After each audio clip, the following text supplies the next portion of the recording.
Before we begin, I'd like to acknowledge the traditional owners of the lands that we are meeting on today, and welcome any Aboriginal or Torres Strait Islander people who are joining the presentation as well. So we're really lucky today. We have Associate Professor Kate Ames, who is presenting for us. Kate is the Director of Flexible Learning and Innovative Projects at CQ University. She is a very busy woman and she does a lot of stuff. I've got a bio on which I've stolen off LinkedIn, Kate, which I've included in the invitation if anyone would like to go back and look at it. Kate presented to us at the 2017 staff conference on managing our workloads, and it was really well received. And at this very busy time of year, I thought it would be great if Kate could come and talk to us again. So I'll hand over to you now, Kate. Thank you. Thank you, Lydia, and thanks for inviting me to speak, and to everybody for attending. So look, I say this feeling a bit guilty for failing to, follow my own practice sometimes. So this presentation is needed. I just need to couch this in the sense that it's a bit like trying to stick to a diet, and every now and then you're going to fall off that the bandwagon. And so the idea here is that principles, apply the principles, but knowing that, if you have a bad couple of weeks, I've had a bad week. This week, my husband broke his elbow, and all of a sudden, all bets were off in terms of the schedule and the time and, managing. So you just have to accept that, it's just none of it's going to work this week. But when I get back to it next week, then I'll go back to applying the general principles. So why am I qualified to be vaguely talking to you about workload and what I call inverting the tornado? And we'll get to that in a minute. I've been teaching at CQ University now for 17 years. Longer than that, but I became a full-time academic in 2001. At that stage, I wasn't married. I had no children. I hadn't done my PhD. I was lucky enough to be appointed on my professional background. And so it was before all of that stuff came. Since then, I've had a family. I'm a military public affairs officer. I've been doing that part-time for that entire period. So I've had a pretty substantial career, deployed every Tuesday night, weekends, block training, etc. I've coordinated more than 11 units, won a couple of teaching awards, a lot of teaching awards, won at national level. I've had 10 units, more than 350 students, and my meltdown point came way back in the years of informatics. Some of you might have been at CQ long enough to have remembered the days before now, when I had 2 courses. The total was 1,100 students, and that's when we just kind of discovered the internet and had email lists, and over the weekend an email bushfire had taken off. And I came in on Monday morning to, look, there would have been thousands of emails, just thousands of emails. It's before we discovered digests. I was a smoker at the time, and I just remember watching the email sort of list just come in front of me. I felt like I was having a heart attack. I said to my colleague, I just need a cigarette. And I went out the door at 9 o'clock in the morning, and I don't think I came back until 12. It was just all too overwhelming. And so that was like, something's got to give and something's got to change. And back then, it was very much the directive down that we had to have email lists. You have to do this, you have to do this practice. And it was the first time I really thought, actually, no, I don't. How do I take control back? So what I'm going to talk to you about today is about how we can push back a little bit on what everyone else is doing, what your boss tells you have to do. And I do know that your supervisor in particular is very keen on the whole work-life balance and getting things back into perspective. And so this comes from that point, I suppose. So I'm not an expert, but certainly this has kind of worked for me. So this is a tornado. This is what I call a tornado. And the thing about teaching life is that every term goes by that we contribute to our students' life and help them be better. If we don't get our act together, we lose 6 months of our life. And you can wake up in 10 years' time and you've done all this fabulous stuff for everybody else, and you're really excited when you get to graduation, because that's what we do. But in the meantime, your marriage is broken down. You haven't done the research that you needed to do. You've gone from contract to contract. So how do we and it's this spinning wheel. Every term you do the same thing all the time, and it's all this effort for that minimum touchdown. So the question is, how do you flip that? How do you do minimum effort up the top for maximum touchdown? How do you do spend 1 hour of work that is the equivalent of 20, rather than doing 20 hours of work that feels like you've only made 20 hours preparing a 1 hour lecture that's only going to be useful for this term. And some people do that. So I don't do that anymore. I used to do that, but I'm not interested in going to that level. So thinking more smartly about how you work is sort of where I'm at. So work-life balance. Some people don't want that. Some people are completely committed to their academic career. They love what they do. They can't think of anything better than sitting down on weekends, writing, researching. Their kids are grown up. This is what their career is, and that's fine. That this presentation probably isn't for you, or maybe it is, but nonetheless, there are some people like that, and they don't have a problem with their whole life being about work. And great. But that's not for me. I set out to have a more interesting life and just try and keep a bit of perspective. When my kids have grown up, maybe I'll be that person who sits on the weekends and, does scholarship. I have no idea, but I'm not there yet. So I know personally I'm very resentful of weekends having to do work, noting that marking periods when you've got 300 students and you just have to lose a couple of weekends to get through that workload. That's just what we have to do. And, I was working with someone who was also very resentful that they couldn't take leave, like lots of holiday leave during term, to go overseas for 4 weeks. And it's like, well, this isn't that career for you. You need another career if you want to be regularly going overseas right in the middle of term. It's just, so there are some things we have to accept as part of being an academic, but there are others that we can challenge. So the principle that I'm talking about here is based on this idea that we have as academics 1,650 hours of work in the EBA. And the EBA, our current EBA, the 2017 EBA, says that we have 1,650 hours roughly across the year with an average of 5 days a week. Now, that under our 6-week holiday or annual leave equates to roughly around 37.5 hours per week. So I know that when we're marking, it doesn't feel like that at all. It feels like that when, 60 hours, I reckon that, on a big term, you're talking 60 to 80 hours a week. I sometimes outsource my children for a week and get my husband to take them away so that I can crack through really big terms. So as I say, when I'm talking about this is the normal, what we're talking about is the normal workload. And the problem for us as academics is there's no boundaries. That it's seepage. It just feels like it happens all the time. We can't get away from it. So how do we create those boundaries? And so this is what I do. I went down to maths. I'm not very good at maths, but I can add and subtract. And it's about identifying what you are as I've done this from teaching and balanced perspectives, but we have a range, obviously, of academic categories ranging from teaching focused to intensive research. And so it's an idea of working out what your hours are relating to your percentage that you're required to do as part of your academic profile. And this was a penny drop moment for me when I participated in the ECR program with Professor Drew Dawson. And the idea that I was never going to catch up in my downtime and the downturn based on the requirement, what was needed for me to achieve a research active. And the reason is that we have 6 weeks off as annual leave. Then for me, I'm a military officer, which means that I have another 4 weeks on top of that I am entitled to. Not that I do take it, but that I am entitled to. So that's 10 weeks of leave a year that I can take outside of my normal teaching term.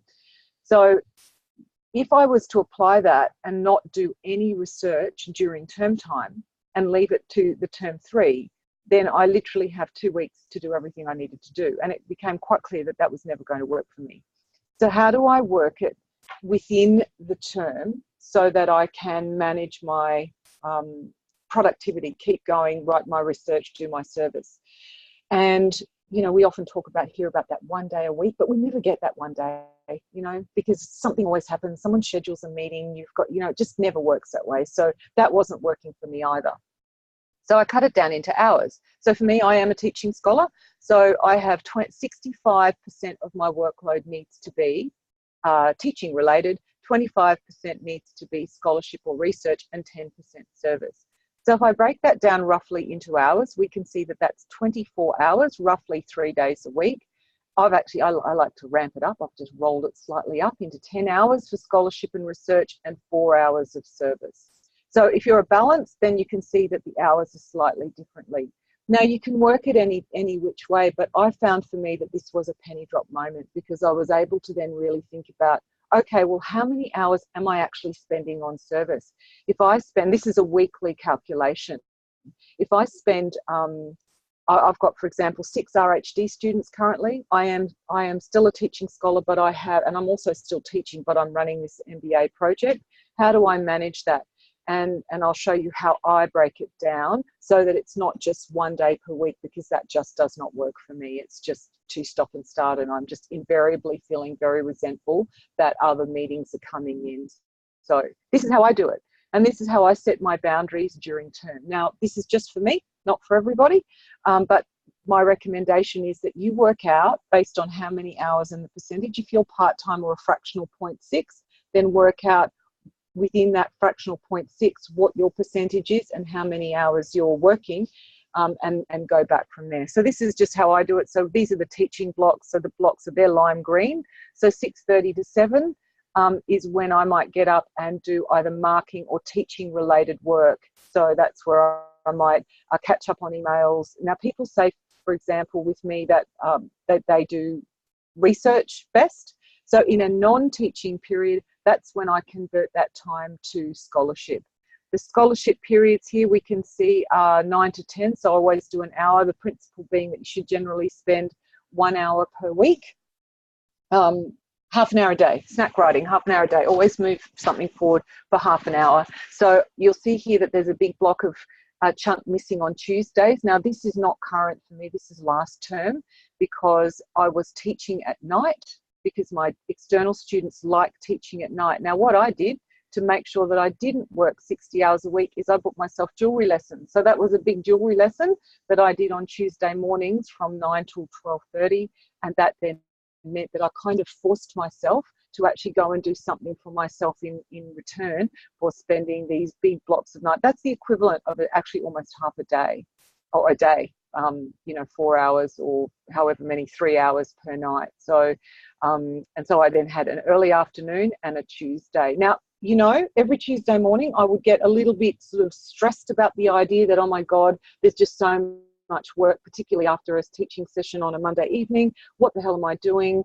Why aren't I just going back to work? But by 12 o'clock on Tuesday, when I've made myself another ring, or I've made myself some earrings, you know, and I've had a cup of tea with all my friends that I have been doing jewelry with for years and years, you know, I'm not thinking about my students anymore. And then I go back, and you'll see there that I've scheduled in the teaching after that, because I know then that when I walk in, the first thing I might do might be to resolve any bushfires or whatever.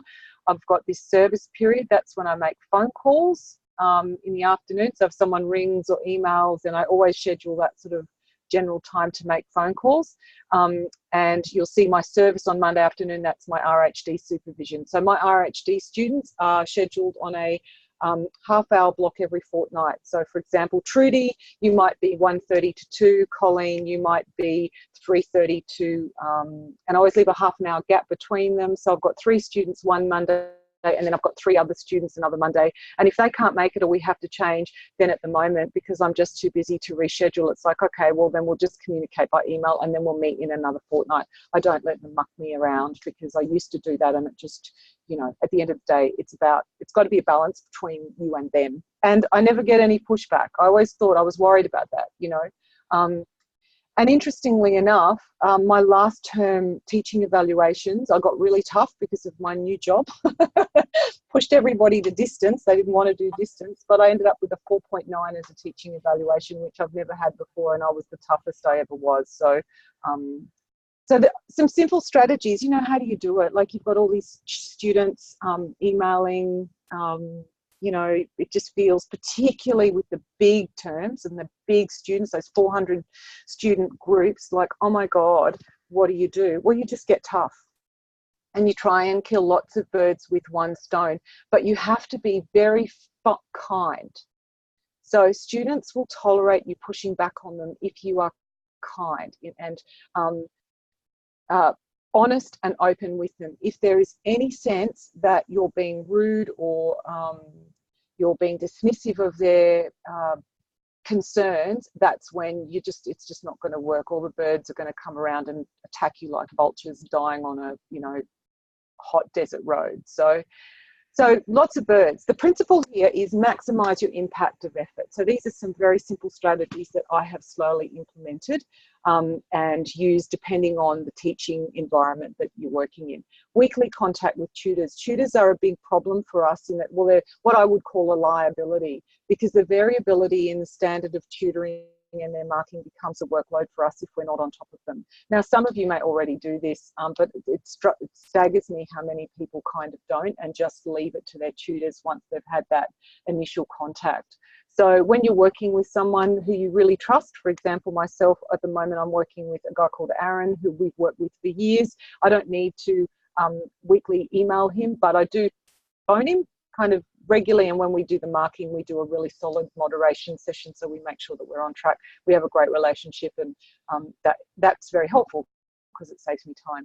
My contact hours, I have very strict contact hours, and you'll see back here, if I go back here, these are my contact hours. So these blocks here, 8 to 12, these are formal contact hours. So this one here on Monday evening, this one here on Wednesday evening, and then the contact hour here on Friday, that is a contact hour. So I haven't put that in, but they are contact hours. So that means that students can contact me. That's when I do my emailing, that's when I do my forum responses, and I do not contact them between that. I'll just file it in a category. I use email categories. I put it into a student category, and then I respond to them. So they know that I will contact them or respond to the forum first and then email. All assessment questions to the forum. And then I've got a video on how to search the forum. Now, students, I've just had 2 last night, for example, who asked me assessment questions. I did respond to them, so I'm kind, I acknowledge them. So I did respond, but then I create either a frequently asked question, or I say to them, do you mind if I put this on the forum, my response here on the forum, because I'm sure other students will respond. And I got literally an email this morning saying from a student, oh yes, sorry, I remember, next time I'll respond on the forum. So I don't sort of chip them, or I'm not rude to them, like don't email me. I will respond to them via the email, but then I will make it very clear that my preference is for the forum, and eventually they do all go that way, particularly for the large ones. The larger the course, the more strict I am. At the moment, I've only got 33 students, so it's not going to kill me if I do answer a couple. So all drafting is public. I don't accept public private drafts. So if they want public drafts, if they want me to review their work, it has to go to the forum, and it has to be in fair time. So in my feature writing course, last minute students, I had about 15 people present their drafts on the weekend before the assignment was due, and that's not acceptable, and they know that, and I didn't respond to them. And you know, I say to them, you know, and I'm prepared to take the 0.5 or the 0.6 hit in student evaluations for not being overly stressed and hooked to email and the forums on the weekend before, just because they couldn't get their act together. So they now know for the second assignment, if they want feedback on their drafting, that I've given them a deadline of the end of week 11, and I will then provide feedback. Otherwise, they're on their own. And I don't really generally I don't get too much pushback. So explain exemplars and summarize at the beginning of every week. So I reckon that my 4.9 for last term was simply because every week I did literally a 1.5 to 3 minute summary of the week's content as to how it was relevant to their assessment, why you need to know about this, and why it's important for your assignment. And I reckon that was probably what pushed me up, and that's all I do. I don't do online videos. I have a few drop-in sessions, etc. So mitigate the risks, prevent issues, and put out bushfires early. Orient tutors. If tutors, they're our biggest risk in the big courses, as I said before. Rules for forum engagement: moderate early, get in there early, and phone the fire starters. This is the bigger one. You know how you've always got that one who's it's just, you can tell in week 1 they're going to be your vampire time sucker for the whole term. You know, you've got 13, if you can see them, God loves them. They're either, for whatever reason, they may be studying full time, don't have anything else to do, really genuinely don't understand the topic. But my strategy now is phone them early and phone them regularly. That 5-minute conversation will keep them off the forum, and it will then help them feel engaged, and that, you know, maybe you might end up with a 15-minute conversation, but that's absolutely worth it compared to what will happen if they then agitate the rest of the group and you've got 300 agitated students all whinging. Make the hour count in the most effective way. What type of lectures? You know, are you going to spend 3 hours prepping for a video lecture that no one watches, or maybe 3 students watch? That was what I was doing until I decided I'm not doing this anymore, because I could see that they could watch them. The great thing about Easy Connect is that you can see this stuff. And so I converted my time to phoning them or providing audio feedback for assessment. So, for example, I know it sounds a lot, but if you've got 150 students, which is roughly 75 hours of marking, which is over, you know, 2 weeks, that's all 2.5 weeks as a full block. Think about, I know with audio feedback, I can do a 2.5 minute to 3 minute audio voice recording that covers off a whole heap of stuff that would take me, you know, a lot to write, and then I just literally, or I ring them. So it depends on the course and what level of student. The alternative is I do a marking, quick sort of written mark, and then I'll ring the student and say, look, you know, hi Lydia, just finished marking your assignment. I'll leave a message. You're doing well. Have a look at what I've responded. If you have any questions about it, give me a call back. And out of the phone calls, you probably only get 3 out of 10 students in the first round. Maybe 2 of them will ring you back. So 50% contact, but they all feel that you've taken care. And while your head is in the space of marking, you know, the only time that doesn't work was when you're marking at 11 o'clock at night, which I try not to do. And then making sure that your marking guides are complete enough and consistent enough and to make sense, and that's when you get peer review. So consistency equals efficiency, you know, making sure that you've got a checklist, single short videos by your unit coordinator explaining the assessment for students. All of this stuff is in the principles of good teaching and clear leadership. And then having team charter meetings when you're working in a big team. So all of this is about making it more consistent for students, but also being very clear about your boundaries. I think that's the biggest one, and just not letting them, you know, suck your time. If you're getting 3 or 4 emails of basic questions, you know, ring them and say, look, I notice that you're asking me a lot of questions that are actually in the course profile. Do you know where the course profile is? You know, that sort of stuff. This is my philosophy, and I make it very clear to students. I'm just going to very quickly, you can all read this, and I'm happy to share this. This is what I present to students in my first year. I don't when I'm old in the advanced courses, but in the first year. Life is too short to spend on email. I won't read it all out. I have enough problems to deal with. Don't make your problems mine. You know, think of a solution. I like it if you stop and think, and preferably read the course profile. You know, I and your peers will like it if you do the work. Try asking Google the question in the first instance. All right. And, you know, you don't learn life much if life is too comfortable. Here we go. This is just university is about learning is a rare chance to feedback. Our past students often do as well in the longer term as HD students. You know, finish what you start. And then time management. What was it? You're welcome to visit discussion forums every day, but I don't. You know, contact hours are the only time I'll guarantee I'll be there to engage with students, but even then I may have appointments. I will call you back. So make a commitment to students and then follow it up with it, etc. So those are just, look, you know, my tips, I suppose, and I'm happy to answer any questions, but I think having confidence in backing yourself and making sure that you're organised in the first instance, that your course is, you know, it's those inconsistencies. It's the inconsistencies in the course profile. It's where you've said something in one area and you're inconsistent in the other area. You know, working in small groups where you can really review one another's work and come in as a team and go, look, actually, you know, Trudy, you've mentioned here this, but over here it says this. That stuff is always going to happen, though. It's always going to happen. Doesn't matter how many times you've read it. There's always something you go, oh, you know, how did that slip through? And in that instance, get in there early and say, look, this is the issue, and say it again and again and again, or put it up in the frequently asked questions, which I have in my Moodle site, and I build on it every time. And, you know, I haven't had an email from students. So last night I got 2 emails from students. Now, fair enough, I only have 33 students, but I actually haven't had an email from students or a post on the forum for a couple of weeks now. Now, you know, I can see in the background, I go into Easy Connect, I can see they're all working away. So it's just about kind of getting organised. So conscious of time, sorry, I haven't left you many questions, but yeah, has anyone got any questions?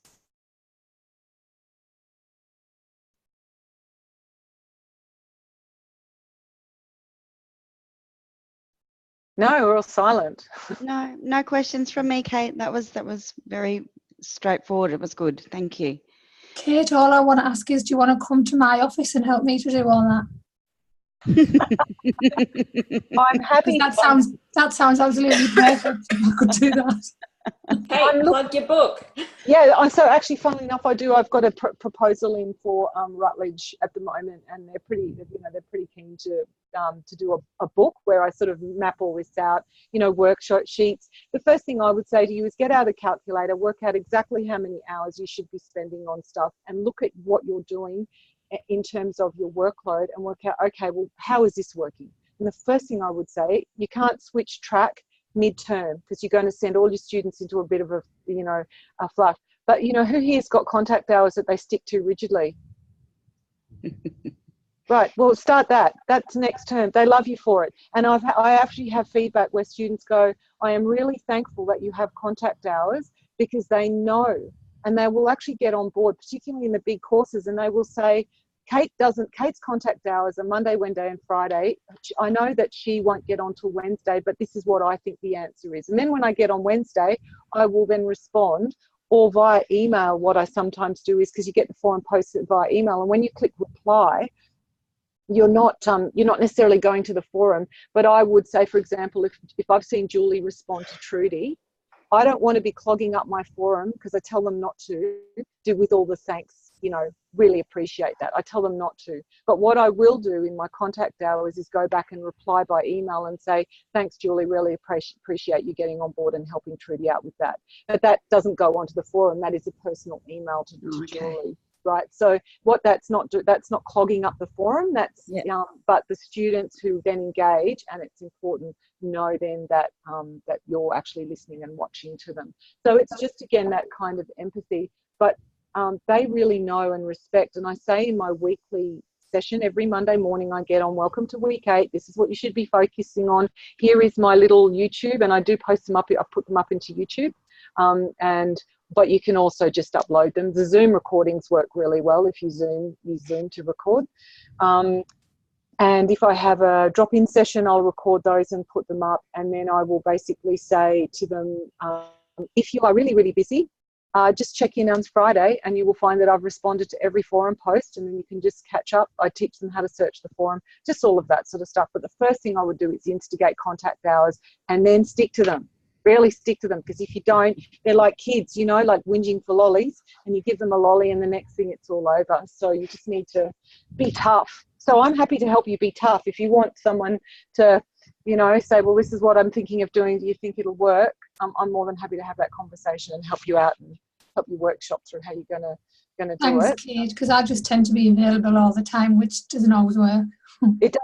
You know what? And it's stressful for students. I reckon, so Lydia, you reckon your student satisfaction rates went up? The tougher, it's not the tougher, it's about just being boundaries. They respect you more when you say, look, I love you all, but I'm really, really busy. And when you have my full attention, you have it 100%. I don't think of anything else, and I'm good at what I do, and I'm really, really committed to you moving forward. But if you don't hear back from me, then it's because I'm not ignoring you. I'm just doing something else. So I also think, can I just say, I also think to myself, and I've been taught years ago, is to imagine I'm not a registered charity. My time is in my time that I'm being paid for in the uni. And if I do more, then I'll do more. But that's my choice. I am not a registered charity. I will use my time wisely, and I have to be selfish. And it feels really weird to begin with, but you have to be and get those boundaries in so they know where they sit and they feel safer. So do I, because otherwise you get resentful of sometimes of what you're doing. It's like, oh God, I just don't want to open it. Let's be honest, because it's like, it just keeps coming. It does, but we all have those. We just all have those students, don't we? That one I can name the 3 in my term in my course already, and I knew them on day 2. You know that they were going to be the ones that I was going to have issues with, and so you know, I ring them, and so I haven't had a phone call from, you know, time sucker number 3 now for 4 weeks. I haven't had an email for her. Now I got one last night. Great, so I emailed her back, you know, and said, can you put it on the forum? She's like, oh yeah, that's fine. And if she starts to then email me up again, I'll just ring her, because it's just so much easier than just watching that disaster unfold in front of you. Kate, hi, Tracy Flanady here. Hey, Tracy. I really enjoyed that. Thank you very much. Kate, I'm new to this. Can you hear me okay? Yeah, I can now. I'm new to this position and the role in itself, and I would be very interested in seeing the video that you've produced showing the students how to search the forum. Is there a way that you could share that with me? Yeah, sure. I will. I'll just make a note of that, and either I can tell you what course it's in, because they're in all. You know, if it's. You know, would I do it in final courses? Not necessarily, but it's always the first year courses.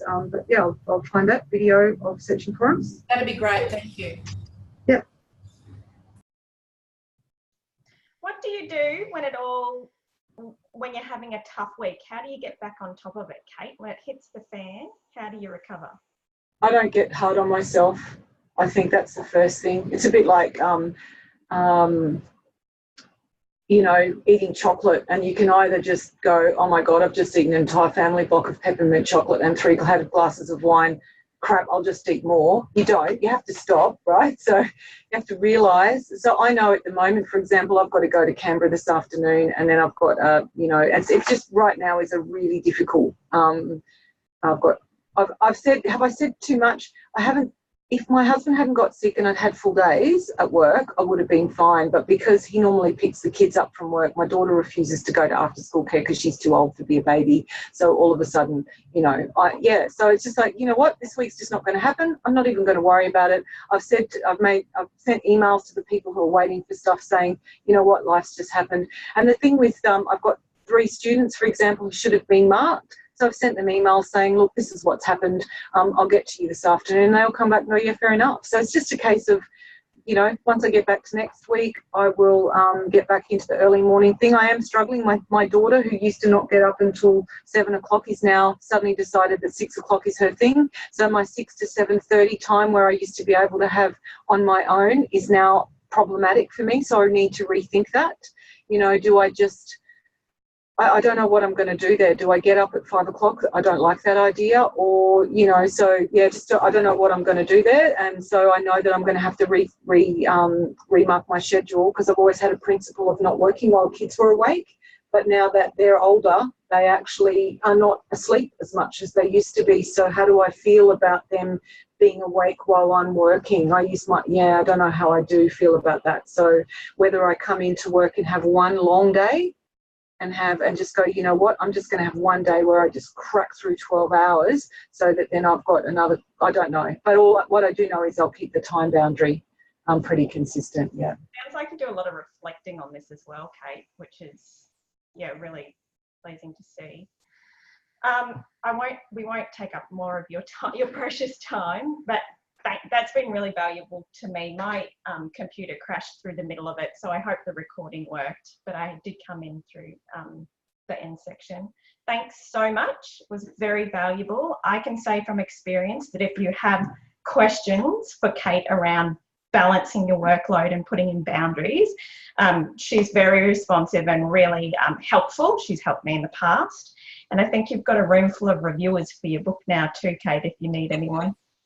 Cool. Thanks very much. Yeah, look, and, you know, small steps. It's taken me a long time to refine my practice. I'm always refining it. I'm now in a new role. I'm really struggling with other people accessing my calendar, for example. So I'm now having to use email, my calendar, because all of a sudden I come into work and that time that I'd set aside for scholarship is no longer mine. So, you know, every day is a new day. But, you know, as long as you're not as long as you're always mindful that, you know, your family and the people who love you and are closest to you are actually the most important. And, you know, I'm pretty grumpy because I'm not a great nurse for my husband, but next week I'll be back on track, and, you know, he hasn't left me yet. And, you know, I do a lot of different stuff. So, you know, it works. I wasn't a professor by 45. I won't be a professor by 50. But I'm still pretty happy with progress and, you know, most of my students do pretty well. So happy to be involved or talk to anybody post this, and happy to share specific skills or focus on any particular point at some other stage. Thanks very much. Thanks Kate. so much, Kate. That was great. Thank you, Kate. Yeah. You might Bye. be getting a phone call. Not a problem. See you later. At 2 o'clock, Pauline. Bye. Bye. Bye. Kate. Bye. Bye.